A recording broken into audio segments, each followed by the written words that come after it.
The bitter cold of February in Minnesota held the city of Rochester in its icy grip. Snow blanketed the streets, muffling every sound except for the occasional gust of wind howling through the trees. It was the kind of night where most people stayed inside, seeking warmth and the comfort of their homes. But for Lauren Harrison, the evening was far from peaceful. Lauren had spent the night out with her friends, a rare chance to escape the pressures of her life. For weeks, her marriage to Larry had been strained. The long silences at dinner, the nights spent apart, and the invisible distance that had grown between them all weighed heavily on her mind. Larry had been distracted, buried in his work, and Lauren had found solace in the company of someone much younger. Guilt gnawed at her, but she couldn't stop. The excitement of her affair with Garmin Wilson, her teenage son's best friend, had consumed her. Tonight, however, Lauren had tried to forget. She had sipped drinks, laughed with her friends, and for a few fleeting hours pretended that her life wasn't falling apart. It was just after 11:30 p.m. when Lauren pulled into the driveway of her suburban home. The house stood silent, dark except for the faint glow of a porch light, its warmth barely visible against the winter night. As she stepped out of her car, the cold air bit at her skin, urging her to hurry inside. She shivered, pulling her coat tighter around her, but as she approached the front door, something stopped her in her tracks. Her heart skipped a beat, confusion giving way to a creeping sense of unease. Larry always locked the door at night, even when he was home. She pushed it open slowly, the hinges creaking in the silence, and stepped into the foyer. The house was eerily quiet. Too quiet. She called out, her voice hesitant, "Larry." The silence pressed in on her, thick and suffocating. She took a few steps forward, her boots clacking softly against the tiled floor. Something was wrong. Her breath caught in her throat as her foot slid on something wet. She stumbled, catching herself against the wall, and glanced down. A small, dark pool of it, barely noticeable in the dim light, spread across the floor. Panic surged through her veins, her pulse quickening. Her mind raced as she took a few more cautious steps, dread building with each one. She reached the kitchen, where the dim light from the hallway barely illuminated the scene before her. Larry lay crumpled on the floor, his body twisted at an unnatural angle. Blood pooled around him, staining the white tiles crimson. His shirt was torn, his face battered and bruised, as if he had been in a violent struggle. The kitchen knife lay discarded next to him, its blade slick with blood. For a moment, Lauren couldn't move. Her mind refused to process what she was seeing. This couldn't be real. Larry couldn't be dead.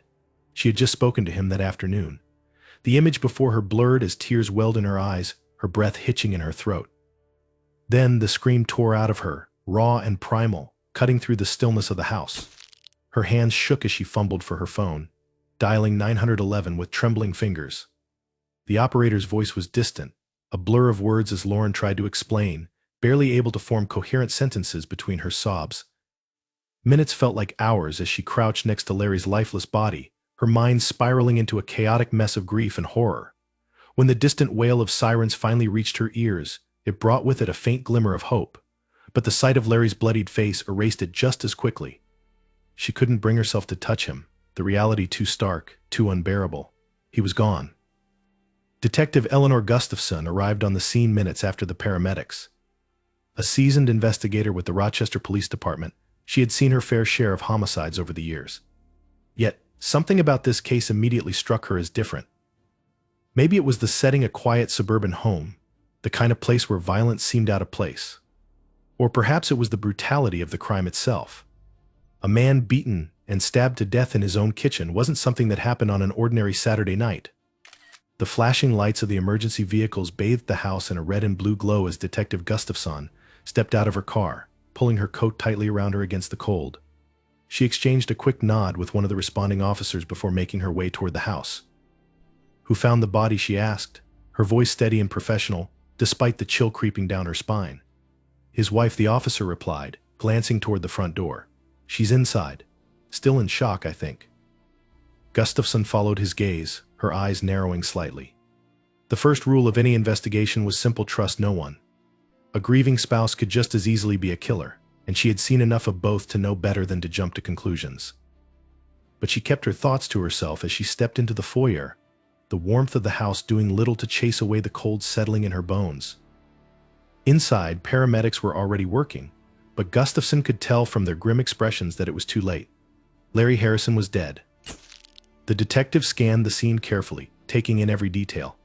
The pool of blood on the floor, the overturned chairs, the broken dishes scattered across the kitchen. This had been a brutal, violent struggle. Defensive wounds on the victim's arms suggested he had fought back, but against who? There were no signs of forced entry, no broken windows, no kicked-in doors. The house was untouched, except for the blood and chaos in the kitchen. It all pointed to one conclusion: Larry had known his attacker. Detective Gustofson turned her attention to Lauren, who sat on the living room couch, trembling and clutching a tissue in her hands. Her eyes were wide and red-rimmed, her face pale with shock. She looked broken, devastated by the scene she had walked into. But Gustofson had learned long ago that appearances could be deceiving. She approached Lauren cautiously, her voice gentle but probing. "Mrs. Harrison, can you tell me what happened tonight?" Lauren blinked up at her, her eyes glassy with tears. I don't know. I came home and the door was open. I called out for Larry, but he didn't answer. Then I found him. He was already." Her voice cracked, and she broke down into sobs, clutching her face with trembling hands. Gustofson nodded, her expression neutral, but her mind was already piecing together the details. No sign of forced entry. A wife who had been out for the evening, leaving her husband alone. A brutal, personal attack. It didn't feel random. This wasn't a break-in gone wrong. This was something far more sinister. As the paramedics declared Larry dead at the scene, and the forensic team began their work, Detective Gustafson's thoughts turned to the possible motives. Lauren's grief seemed genuine, but she couldn't ignore the mention of marital problems during the initial questioning. The fact that Lauren had admitted to an affair with a much younger man only added to the complexity of the case. Was this a crime of passion? Had the affair driven someone, perhaps even Lauren herself, to murder? Or was there something else lurking beneath the surface, something darker and more dangerous than anyone could have imagined? Detective Gustofson knew one thing for certain she would find out. In the days following Larry Harrison's murder, Detective Eleanor Gustofson sifted through every piece of evidence the forensics team had collected.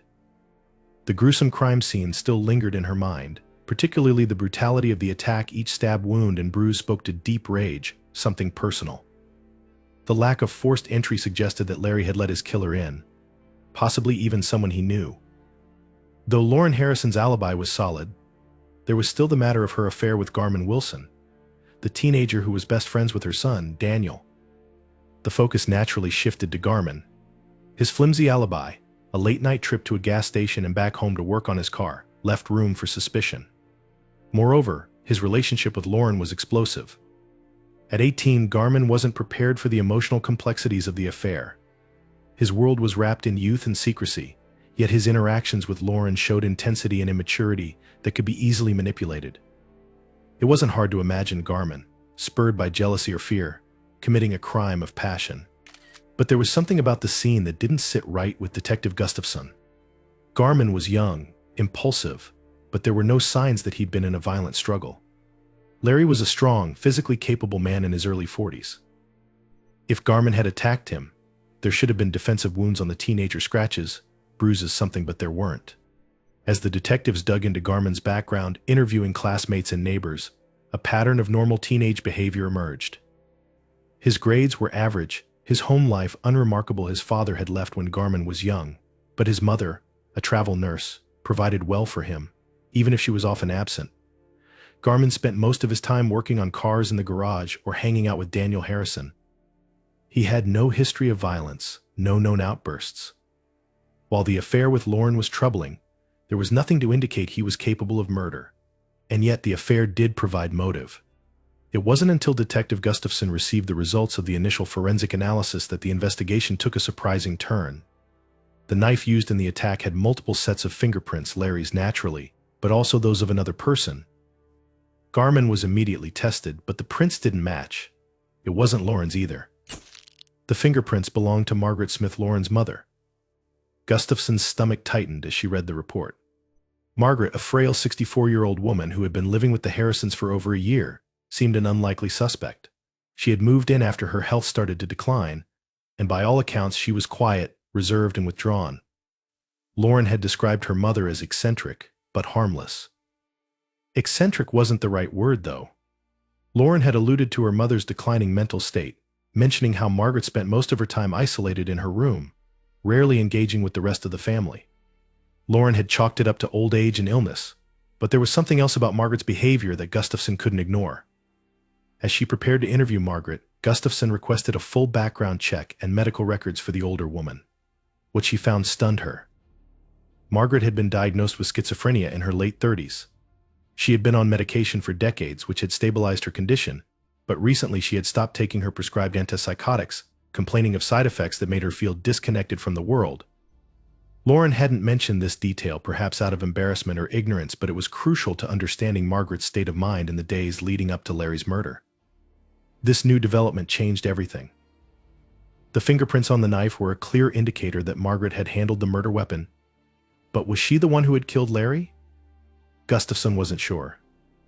It was possible Margaret had picked up the knife after the attack or during some kind of mental episode. But the real twist came when the detectives searched Margaret's room. Tucked away in the dark, cluttered space were old family photographs, religious trinkets, and stacks of outdated magazines. But what caught Gustofson's attention was a small wooden box, hidden under the bed. Inside, neatly folded and worn from repeated handling, were dozens of handwritten letters addressed to Larry. At first glance, they seemed innocent, perhaps notes of thanks or simple family correspondence. But as Gustofson unfolded the first letter and began to read, a disturbing reality began to take shape. Larry, my dearest, there is no one like you. You are the man I was destined to be with, the only man who has ever truly understood me. I know you feel it too, the connection between us, the spark that ignites whenever we are in the same room. It's undeniable. You belong with me, not Lauren. She doesn't see you the way I do. She doesn't deserve you. I do. I watch you, Larry. I see the way you look at me when no one is around. I see it in your eyes. You don't need to hide it from me. I know what we have. And soon you'll realize it too. I would do anything for you. Anything to make you mine. The words were laced with obsession, and as Gustofson read through the rest of the letters, the tone only grew darker. Margaret's infatuation with Larry was far beyond that of a mother-in-law's affection for her daughter's husband. It was something far more insidious and unhealthy, obsessive love rooted in delusion. In several letters, Margaret made explicit references to Larry as the reincarnation of her late husband, George, who had died nearly 20 years earlier. Gustofson felt a chill run down her spine as she read one particular passage. You came back for me, didn't you, George? I knew it from the moment I first saw Larry. He is you in a younger, more perfect body. You returned to me because we were meant to be together. No one else can see it, but I do. You are mine, Larry. You've always been mine, even before you knew it. The explicit sexual undertones in the letters were disturbing enough, but what struck Gustofson most was the growing sense of desperation and possessiveness that filled each page. Margaret's jealousy toward Lauren was palpable, and the letters painted a picture of a woman whose grip on reality had long since begun to fray. The final letter in the box was the most chilling of all. It's almost time. Soon you'll be free of her. She doesn't deserve you, Larry. She never has. I'm the only one who can love you the way you need to be loved. I will make sure of it. You will be mine, Larry. We will be together, just like we were meant to be. Gustofson sat back in her chair, the weight of what she had just read sinking in. Margaret's obsession with Larry wasn't just a passing fancy. It had been festering for years, and with her mental health deteriorating after she stopped taking her medication, her delusions had grown more intense, more dangerous. The next step was clear. Margaret needed to be questioned. When Margaret was brought in for questioning, she appeared frail and confused. Her hands trembled as she sat down across from Detective Gustofson, her eyes darting nervously around the room. For a moment, Gustofson wondered if the woman was even aware of what was happening. But when Margaret met her gaze, there was a flicker of something else, a hint of defensiveness, perhaps even anger. Did you love Larry? Gustofson asked softly, choosing her words carefully. Margaret's eyes flickered, and for a moment she said nothing. Then, she nodded. Yes, she whispered. I loved him. What kind of love, Margaret? Like a son-in-law, or something more. Margaret's hands clenched in her lap. He was George, she said, her voice trembling. He was George, come back to me. No one understood that but me. The more Gustofson pressed, the more erratic Margaret became. She admitted to writing the letters, to watching Larry when no one else was around, but she denied killing him. I didn't do it, she cried. I would never hurt him. He was mine. I loved him. But as Gustofson continued to dig, Margaret's calm facade began to crack. Her answers became more disjointed, her tone more defensive. She insisted that she had been in her room the night of the murder, watching TV, but her story didn't hold up. The fingerprints on the knife, the violent nature of the attack, and the obsessive letters all pointed to one thing: Margaret's obsession had spiraled out of control. What had begun as a delusion about her son-in-law had turned into a deadly fixation, one that ended with Larry's brutal murder. Detective Eleanor Gustofson sat at her desk, sifting through the handwritten letters that had been found in Margaret Smith's room. The words were haunting, each one revealing an increasing level of obsession and delusion. Larry Harrison wasn't just her son-in-law. Margaret had become convinced that he was the reincarnation of her late husband, George. Her longing for Larry had transformed into something far more dangerous than anyone in the Harrison family could have anticipated. Despite the unsettling nature of these letters, the evidence wasn't entirely definitive. Gustofson knew that she needed more than just a collection of delusional writings to link Margaret to the murder. The knife, though bearing Margaret's fingerprints, could be explained away if her defense team argued that Margaret, in a state of confusion, might have handled it after the fact. With such a high-stakes investigation, every detail needed to be airtight. Gustofson ordered a deeper dive into Margaret's medical history. Her schizophrenia diagnosis had already come to light, but Gustofson needed to understand the extent of Margaret's mental deterioration. What role had her untreated mental illness played in the events leading up to Larry's death? Did her delusions about Larry and George truly justify the murder, or was there more to the story? As Gustofson reviewed Margaret's psychiatric evaluations over the years, a grim pattern emerged. Margaret's schizophrenia had been manageable for decades with the help of medication, but the side effects, numbness, lethargy, and disconnection from reality had pushed her to stop taking them.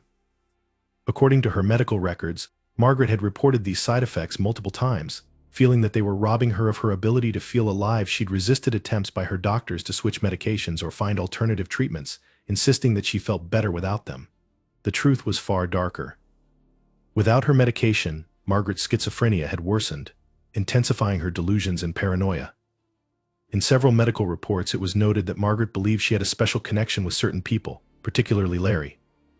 She described Larry in disturbingly intimate terms during her psychiatric evaluations, though none of the doctors had suspected it could lead to violence.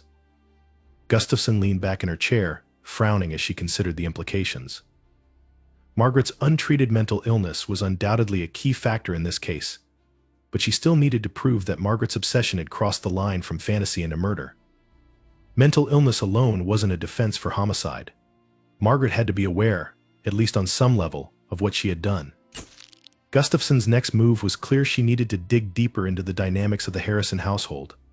How much did Lauren know about her mother's obsession? Had Larry ever suspected anything? And most crucially, was there any evidence that Margaret's delusions had turned violent before? The detectives began interviewing family, friends, neighbors, and anyone who had interacted closely with the Harrisons and Margaret. What they uncovered painted a portrait of a woman who had long struggled to fit into her daughter's life. Margaret had always been a private person, deeply attached to her late husband, George. After his death, she had become increasingly withdrawn, and when she moved in with Lauren and Larry, she brought that loneliness with her. But what concerned Gustofson was how much Margaret had inserted herself into Larry's life. According to several neighbors, Margaret had been frequently seen in the yard watching Larry as he worked outside. She had attended family gatherings, but always seemed to focus on Larry, often ignoring everyone else in the room. One neighbor, Betty Lawson, recalled an incident that now seemed chilling in hindsight. I remember Margaret saying once, just offhand, that Larry reminded her of George. She said it with this strange smile, like it was a secret only she understood. Betty said during her interview with Gustofson. I didn't think much of it at the time, but now. It makes sense, doesn't it? She was obsessed with him. Other neighbors and friends echoed similar sentiments. Margaret had grown increasingly possessive of Larry over the years, finding small, almost imperceptible ways to push Lauren aside. She volunteered to help Larry with mundane tasks, sometimes sitting with him during meals when Lauren was at work. It was subtle, but now, with the knowledge of Margaret's obsession, the pieces started falling into place. Lauren herself was interviewed again, this time with a sharper focus on her relationship with her mother. She seemed worn out, her face pale and drawn from the strain of the investigation. Sitting across from Gustofson, her hands trembled slightly as she recounted her mother's behavior in the months leading up to the murder. I never thought. I mean, I knew my mom wasn't well, but I didn't think it was like this, Lauren said, her voice cracking with emotion. She always talked about George, how much she missed him. And when she said Larry reminded her of him, I thought it was just grief. I didn't realize. I didn't see it. Gustofson studied Lauren carefully, trying to gauge her reaction. Lauren seemed genuinely shocked by the revelations about her mother's letters, and there was a rawness to her grief that felt authentic. Still, the detective couldn't ignore the fact that Lauren's affair with Garmin Wilson complicated things. It wasn't beyond reason to think that Lauren might have used her mother's mental instability to her advantage, setting Margaret up as a scapegoat for a crime she may have been involved in. But as Gustofson pressed further, Lauren's story held up. She was at the bar with her friend Sarah on the night of the murder, and their alibis were solid. The detectives had verified her phone records, and there was no indication that Lauren had been anywhere near the house when Larry was killed. Yet, even with her grief, Lauren couldn't shake the feeling of guilt that clung to her. I should have done something, she whispered, tears streaming down her face. I should have seen the signs. But I didn't. And now Larry's gone because of me. Despite her grief, Gustofson had to keep pressing. Did Larry ever say anything to you about your mother? Did he ever express concern? Lauren hesitated, wiping her tears. He said a few things. That she made him uncomfortable sometimes. She'd stare at him. But Larry was a kind man. He thought she was just lonely. He didn't want to upset me, so he kept quiet about it most of the time. But I could tell he was uneasy around her. That was enough to give Gustofson a clearer picture. Larry, ever the patient man, had likely brushed off Margaret's strange behavior out of respect for Lauren. But Margaret, isolated in her delusions, had interpreted his kindness as something much more profound. In her mind, Larry was George, reborn and waiting for her to claim him. The detectives needed more than psychological profiles and witness statements to convict Margaret. They needed to prove intent, to show that Margaret's obsession with Larry had spiraled into something more dangerous than anyone had realized. As the forensic analysis continued, new details began to emerge. Bloodstain pattern analysis revealed that Larry had been attacked from behind while standing near the kitchen counter. The trajectory of the blood spatter suggested that the first blow had come from a sharp angle, likely catching Larry by surprise. He had tried to defend himself, as indicated by the defensive wounds on his arms, but the assailant had been relentless. Forensic experts noted that the attack was frenzied, with no signs of hesitation. This pointed to a crime of passion, driven by intense emotion and important detail in understanding Margaret's mental state at the time of the murder. It wasn't a calculated, premeditated killing. It was an act of rage, the culmination of years of obsession and jealousy. Meanwhile, detectives delved into the disturbing contents of Margaret's room, uncovering even more evidence of her obsession.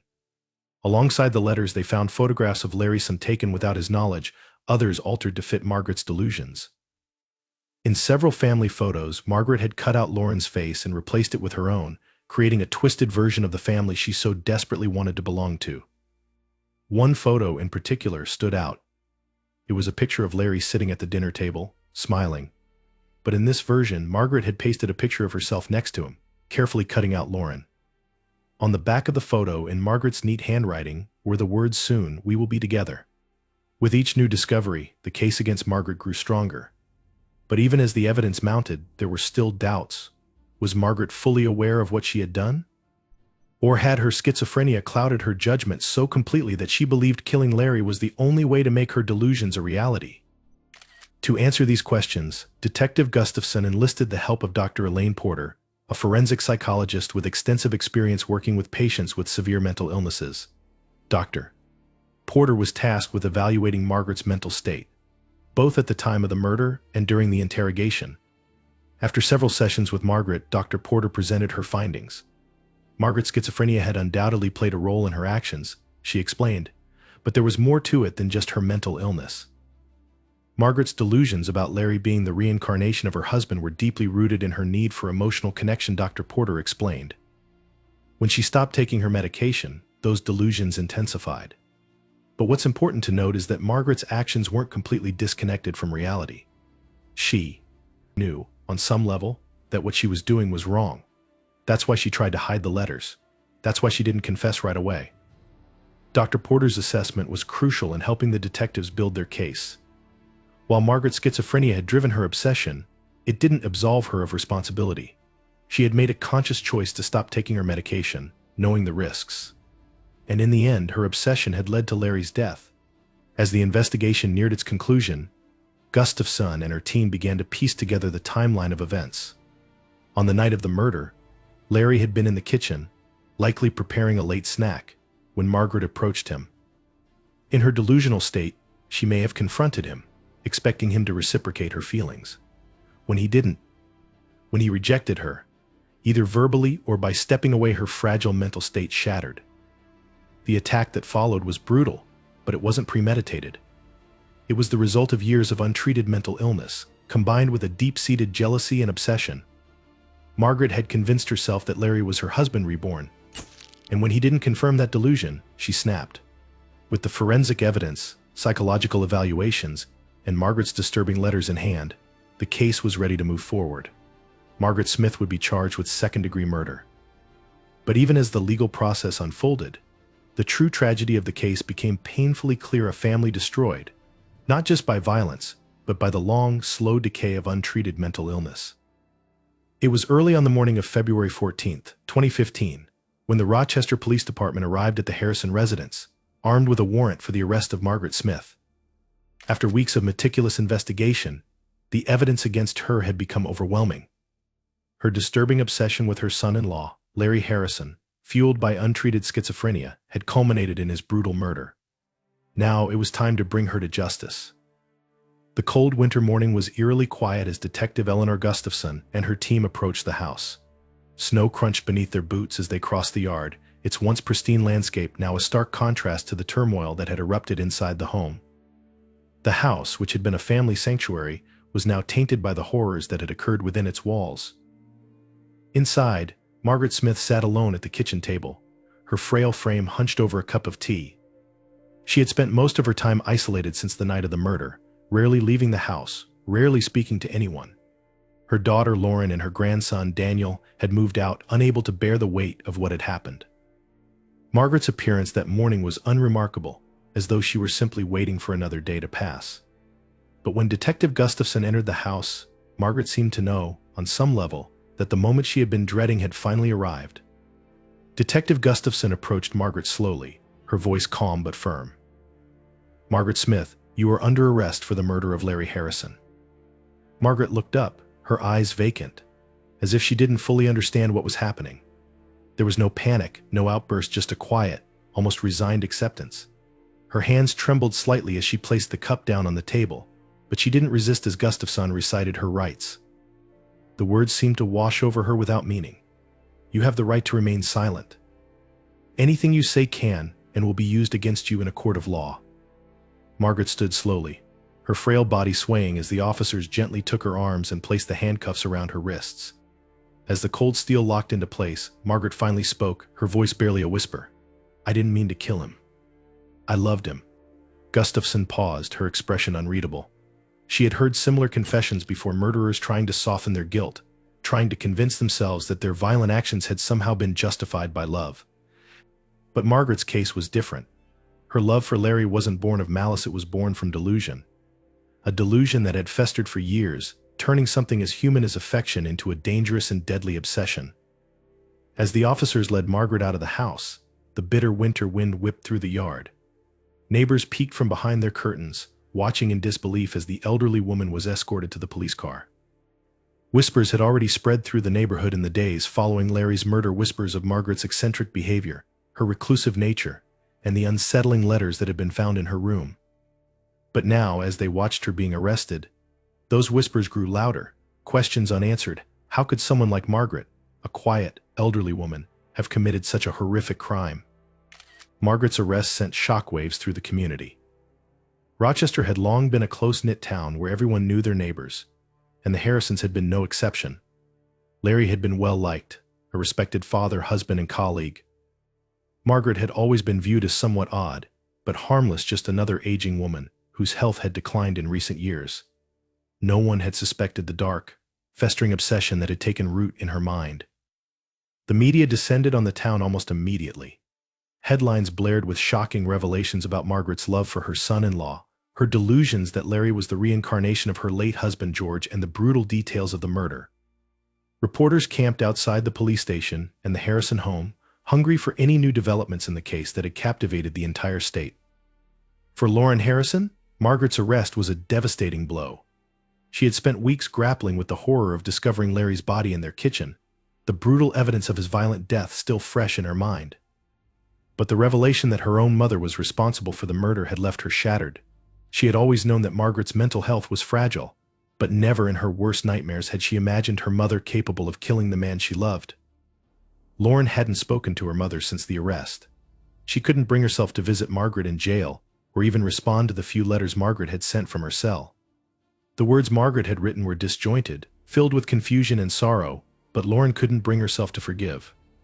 Margaret had not only destroyed her marriage, but also torn apart the family she had fought so hard to protect.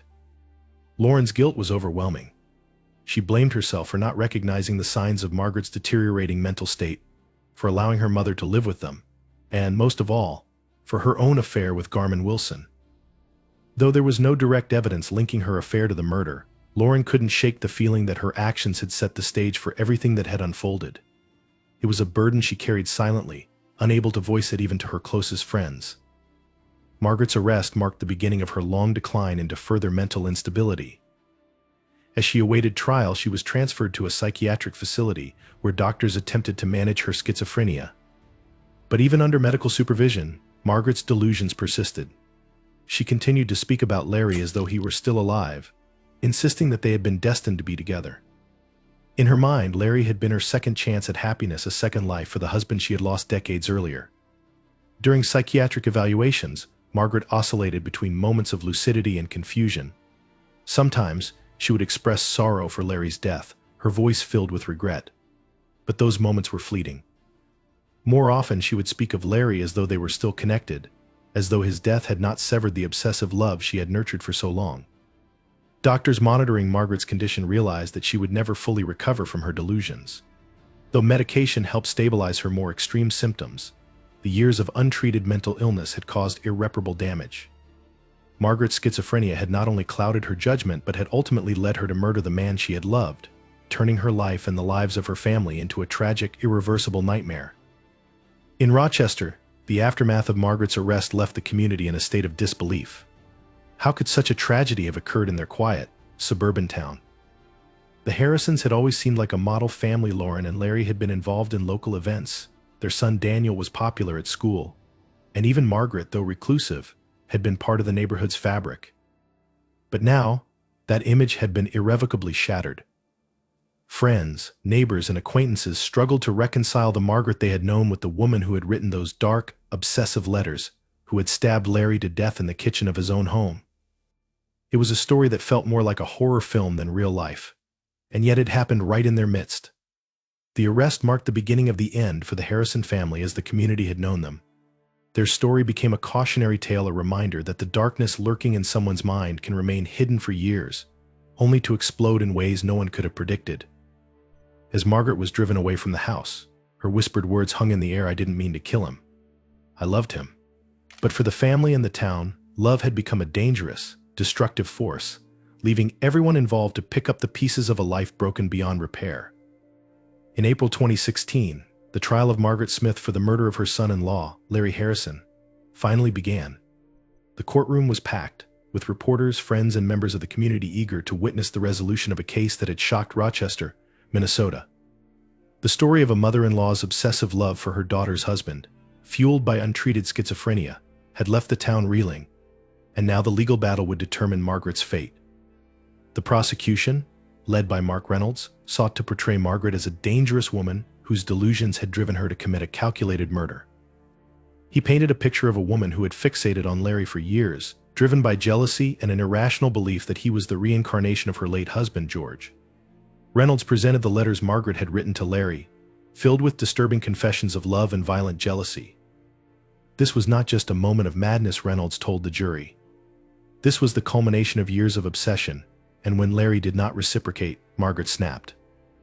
The defense, led by James Holloway, took a different approach. Holloway argued that Margaret was a victim of her own mental illness, incapable of understanding her actions. He pointed to her long history of schizophrenia and her decision to stop taking medication, which led to the delusions about Larry. Holloway's defense relied heavily on portraying Margaret as confused and lost, emphasizing that her illness clouded her judgment and made it impossible for her to comprehend the consequences of her actions. She loved him, Holloway said softly, but in her broken mind, that love became something unrecognizable. The trial's most emotional moment came when Lauren Harrison, Larry's widow and Margaret's daughter, took the stand. Lauren had been grappling with her mother's actions ever since Larry's death, struggling with the dual horror of losing her husband and her mother. She described her shock at finding Larry's body and the heartbreak of discovering her mother's obsessive love for him. "I didn't know," Lauren sobbed. "I never knew she felt that way about him." Lauren's testimony painted a picture of a woman trying to balance her grief and guilt. She had failed to see the signs of her mother's deteriorating mental health, and the weight of that failure hung heavily on her. Her words left the courtroom in silence, with even the jury visibly affected by her sorrow. Forensic psychologist Dr. Elaine Porter was another critical witness for the prosecution. Dr. Porter had evaluated Margaret and concluded that, while Margaret's schizophrenia had certainly fueled her delusions, she had moments of clarity where she knew her actions were wrong. Porter pointed to the fact that Margaret had tried to hide the letters from Lauren, indicating that she understood, at least on some level, the inappropriate nature of her feelings toward Larry. She was aware that what she was doing was wrong, Dr. Porter testified. Her delusions were intense, but they did not entirely disconnect her from reality. The defense countered with their own psychiatric experts, who argued that Margaret was too far gone in her delusions to grasp the consequences of her actions. They claimed that her decision to stop taking medication had worsened her condition, making her unable to control her behavior. These experts insisted that Margaret had acted out of confusion, not malice. After 2 weeks of testimony, the jury deliberated for 3 days. The weight of the decision hung heavily in the air as they considered whether Margaret had been in control of her actions when she killed Larry. Was this a case of second-degree murder, or had her mental illness absolved her of responsibility? When the jury finally returned, the room fell silent as the foreman stood to read the verdict, guilty of second-degree murder. Margaret sat motionless as the verdict was read, her face pale and expressionless. She seemed to barely register the words, as though she was not fully present. Her attorney placed a comforting hand on her shoulder, but Margaret did not respond. The sentence was delivered shortly after 25 years in prison, with the condition that she receive psychiatric care during her incarceration. For Lauren, the verdict was bittersweet. Justice had been served, but the damage was irreparable. She had lost both her husband and her mother, and the guilt that came from not recognizing her mother's deteriorating mental state weighed heavily on her. In the months following the trial, the Harrison family attempted to rebuild their lives. Lauren and her teenage son, Daniel, moved away from Rochester to escape the painful memories that lingered in every corner of their old home. They settled in a small town where no one knew about the scandal, hoping to find some semblance of peace. But peace was elusive. Lauren's grief was compounded by guilt over her affair with Garmin Wilson, guilt over not noticing her mother's obsession with Larry, and guilt over the events that had led to her husband's death. She sought therapy, hoping to heal, but the pain was deep and the process slow. Daniel, too, struggled. He had lost not only his father but also the grandmother he had once adored. The knowledge that Margaret had killed his father shattered his world, leaving him angry and confused. He withdrew into himself, burying his emotions beneath a quiet exterior. The bond between him and his mother grew strained as they both navigated their grief in isolation. Margaret, meanwhile, was transferred to a psychiatric unit within the state prison system, where she spent her days under treatment. Her mental state continued to deteriorate, and she remained largely disconnected from reality. In her more lucid moments, she expressed sorrow for what had happened, but most of the time she remained lost in her delusions, still believing that Larry had been George reborn, and that they were destined to be together. For the town of Rochester, the Harrison case became a cautionary tale, one that highlighted the devastating consequences of untreated mental illness. Margaret Smith's descent into delusion had destroyed a family, and the community was left to grapple with how such darkness had been hidden in plain sight. It had been 2 years since Margaret Smith's conviction for the murder of her son-in-law, Larry Harrison. In that time, the case that had once captivated Rochester, Minnesota, began to fade from the public eye, but the scars it left on the Harrison family were still deep and raw.